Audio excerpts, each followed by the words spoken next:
Structure only. ମୁଁ ମୋର ବାପାଙ୍କର ଏକମାତ୍ର ପୁଅ. I am the only son of my father.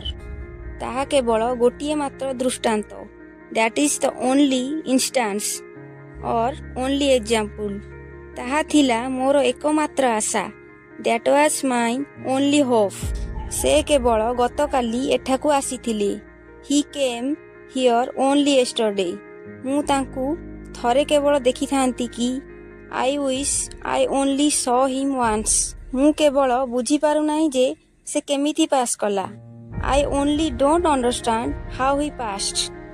ସେଠି ତମେ ଯାହା କିଛି କର କେବଳ ମୋ ପାଖକୁ ନ ଆସ. You may do anything there, only don't come to me. ସେ ସବୁ କିଛି ପ୍ରତିଜ୍ଞା କରିପାରେ, କେବଳ ସେଥିରୁ ଗୋଟିଏ ହେଲେ ସେ ପାଳନ କରିପାରେ ନାହିଁ.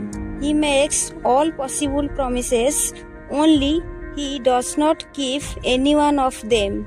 କେବଳ ତମେ ହିଁ ମୋତେ ରକ୍ଷା କରିପାରିବ.